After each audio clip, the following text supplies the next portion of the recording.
ہاں یہ دل اس کے اندر بات آ گئی تو اللہ رب العزت نے اس کی مثال قرآن کریم کے اندر دے دی، فَمَثَلُهُ كَمَثَلِ الْكَلْبِ، اس کی مثال تو کتے کی طرح ہے۔ ہاں، ان تحمل علیہ یلحس او تترکہ یلحس، اگر سامان لا دو اس پر تب بھی وہ ہانپے، نہ لا دو تب بھی ہانکے، اور 500 سال کی عبادت کتے کی طرح اس کو قرار دے کر کے جہنم رسید کر دیا۔ تو کبھی بھی اپنی عبادتوں پر اترانا نہیں چاہیے، ناز نہیں کرنا چاہیے، تکبر نہیں کرنا چاہیے۔ تکبر بڑی خطرناک چیز ہے۔ تکبر عزازیل را خار کرد، بزندان لعنت گرفتار کرد۔ تکبر نے عزازیل جو ملائکہ کا استاد تھا اس کو ذلیل کر دیا اور لعنت کے قید خانے کے اندر گرفتار کر دیا۔ وَكَانَ مِنَ الْكَافِرِينَ، اور وہ کافروں میں سے ہو گیا، راندہ درگاہ والوں میں سے ہو گیا، یعنی جو اللہ کی لعنت سے، جن پر اللہ کی لعنت ہو اور جو اللہ رب العزت کے انکاری ہو، ان میں سے یہ ابلیس ہو گیا۔ یہاں پر وَإِذْ قُلْنَا لِلْمَلَائِكَةِ اسْجُدُوا لِآدَمَ، ہم نے ملائکہ سے کہا آدم کو سجدہ کرو، فسجدوا، انہوں نے سجدہ کیا۔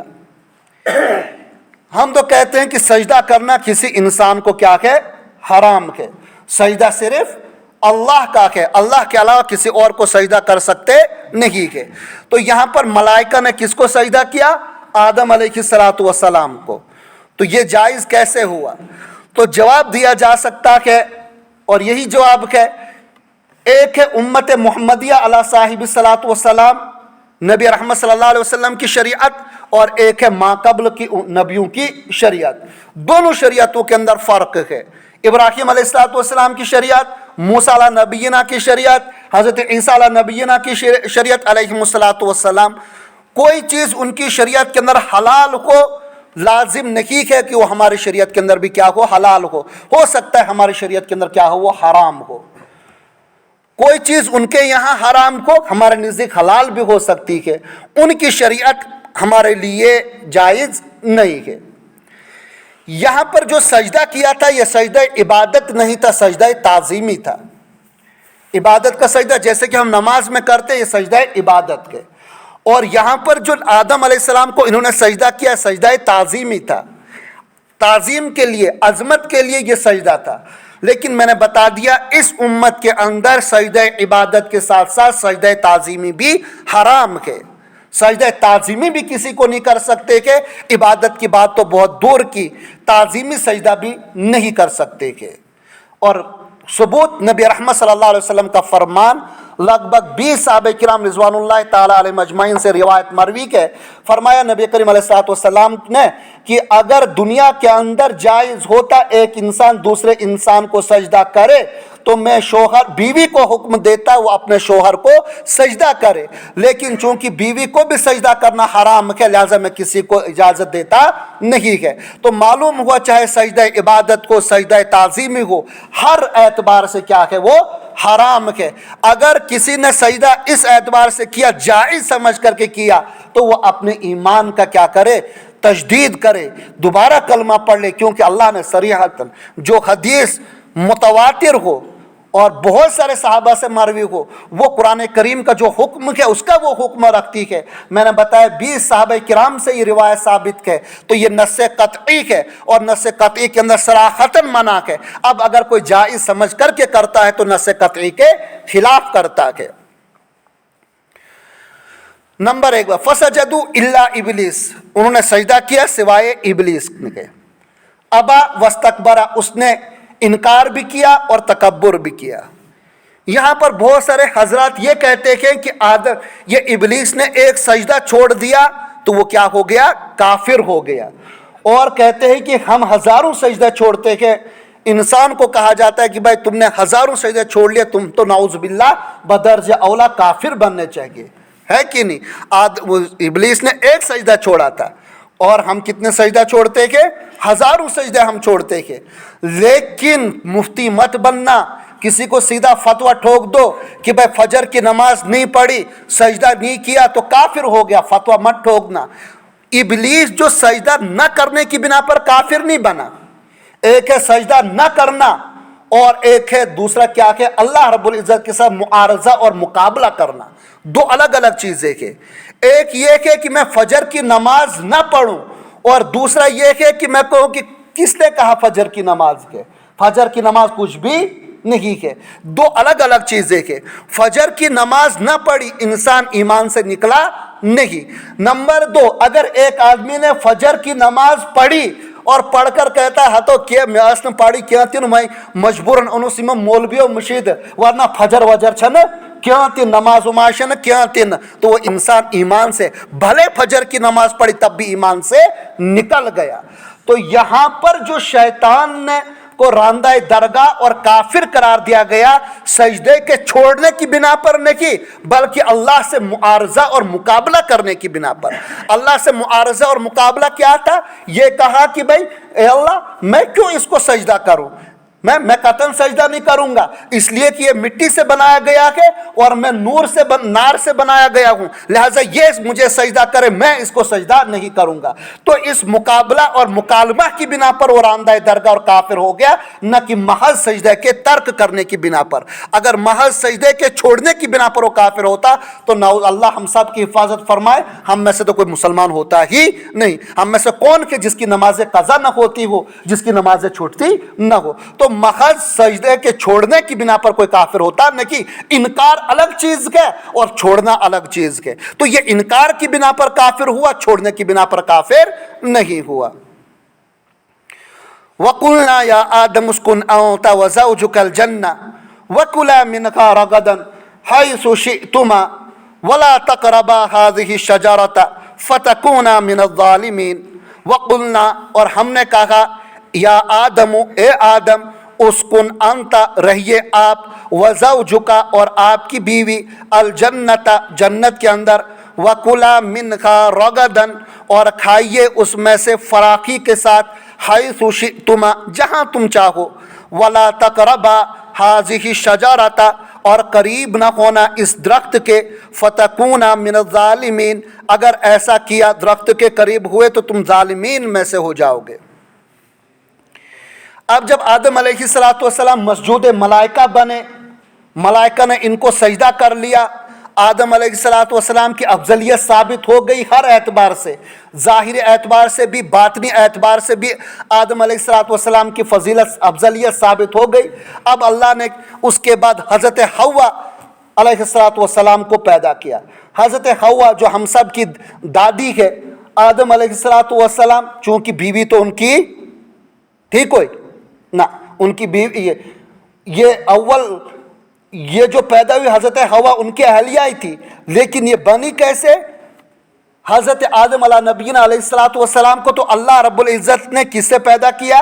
قرآن کریم کے اندر مختلف الفاظ اس کے لیے آئے ہیں، کہیں من حماء مسنون کا لفظ آیا ہے، کہیں من طین لازب کا لفظ آیا ہے، کہیں من ترابن کا لفظ آیا ہے، الگ الگ۔ تو آدم علیہ نبینا ان تمام کا ماحصل یہ ہے کہ اول مختلف ادوار کے اندر جس طریقے سے بچہ ماں کی پیٹ کے اندر رہتا ہے، اللہ کے قرآن نے اس کے مختلف ادوار دور بیان کیے کہ فَخَلَقْنَا الْعَلَقَةَ مُضْغَةً فَخَلَقْنَا الْمُضْغَةَ عِظَامًا فَكَسَوْنَا الْعِظَامَ لَحْمًا ثُمَّ أَنشَأْنَاهُ خَلْقًا آخَرَ۔ ماں کی پیٹ کے اندر کبھی وہ خون کا لوتھڑا، کبھی وہ دوسرا لوتھڑا، کبھی تیسرا لوتھڑا، کبھی چوتھا لوتھڑا ماں کے پیٹ کے اندر رہتا ہے، پھر جب وہاں سے 9 مہینے کے بعد نکلتا ہے۔ اسی طریقے سے حضرت آدم علیہ السلام کو پہلے تو مٹی لی گئی، مٹی کے اندر کیا کیا؟ پانی ڈالا گیا۔ اب مٹی کے اندر پانی ڈالا گیا، اس کو جب وہ چکناہٹ آ گئی، چکناہٹ، پھر اس کے بعد اس کو چھوڑ دیا گیا، حماء مسنون کھنکتی مٹی، یہاں تک کہ وہ مٹی ایسی بن گئی جس سے کیا ٹک ٹک کی آواز آ جائے۔ تو پہلا دور تو فقط گارا پانی، دوسرا دور پانی، پہلا دور تو مٹی، دوسرا دور مٹی کے اندر پانی ڈالا گیا، اور تیسرا دور اس پانی کو، اس مٹی کو گارا بنایا گیا، اور تیسرا اور چوتھا دور کے اندر کیا ہے؟ اس گارے کو کیا کیا؟ سڑنے کے لیے چھوڑ دیا گیا، بدبو ہو گئی، اور چوتھا اور پانچواں دور کیا کہ اس کے اندر کیا اتنا سخت وہ بن گئی، جس طریقے سے کیا کہتے ہیں پانی، مٹی کے اندر پانی ڈال دو، پھر اس کے اندر دھوپ کے اندر رکھو، پورا پانی ختم ہو جائے تو بالکل سخت ہو جاتی ہے، ٹک ٹک کی آواز اس سے آتی ہے۔ پھر چھٹے دور کے اندر اللہ رب العزت نے کیا کیا، اس کا جو خاص مادہ تھا اس میں سے کیا کیا، اس خاص مادے کو، مٹی کے ایک ایک انف اور ایک ایک چیز کو نکال کر کے پھر اس سے آدم علیہ السلام کی تخلیق کی گئی، ڈھانچہ بنا دیا گیا۔ پھر اس کے اندر اللہ رب العزت نے روح پھونکی۔ پھر اس کے بعد خیر یہ واقعہ پیش آ گیا جو ابھی ذکر ہوا۔ پھر چونکہ کائنات کے اندر بھائی ضرورت ہوتی ہے ہاں کوئی ہمسر ہو، کوئی ہم سفر ہو، کوئی ساتھی ہو جس کے ساتھ زندگی گزاری جا سکے، تو اللہ رب العزت نے حضرت آدم علیہ نبینا علیہ السلام کی بائیں پسلی، یہ جو کہ پسلی یہ اوپر والی اور بائیں پسلی یہ جو اوپر والی ٹیڑھی ٹیڑھی ہے، اس سے اپنی قدرت سے حضرت آدم کے بائیں پسلی سے اللہ رب العزت نے حضرت حوا کو نکالا۔ کس طریقے سے نکالا، کیسے، نہ تو حدیث کے اندر کوئی اس کی وضاحت ہے، نہ قرآن کریم کے اندر کوئی اس کی وضاحت ہے، تو نکال کر کے سامنے بالکل ایک عورت کی شکل کے اندر یہ آئی۔ اب خیر یہ دو آئے دنیا کے اندر، اللہ رب العزت نے ان سے کہا اسکن انت وزوجک الجنہ، آپ دونوں کہاں رہیے، جنت کے اندر رہیے۔ اس سے بعض حضرات نے یہ فرمایا یہ جو ان کو کہا تھا ملائکہ کو سجدہ کرو، یہ جنت سے باہر تھا، پھر جب سجدہ کرنے کے بعد ان کو جنت کے اندر داخل کیا گیا۔ بعض حضرات نے کہا کہ نہیں جنت کے اندر یہ سب کچھ ہوا تھا اور وہیں پر موجود ملائکہ بنایا گیا، ملائکہ نے سجدہ کیا، پھر ملائکہ چلے گئے، آدم اور حوا کو کہا تم یہاں پر کیا اب رہو۔ باقی بہت ساری باتیں اس کے اندر ہیں انشاءاللہ کل۔ اللہ رب العزت ہمیں تکبر سے بچائے اور شریعت کا جو حکم ہے من و ان اس پر عمل کرنے کی توفیق عطا فرمائے۔ سبحان اللہ و بحمدہ، سبحانک اللہم و بحمدک، ونشہد ان لا الہ الا انت ونستغفرک ونتوب الیک۔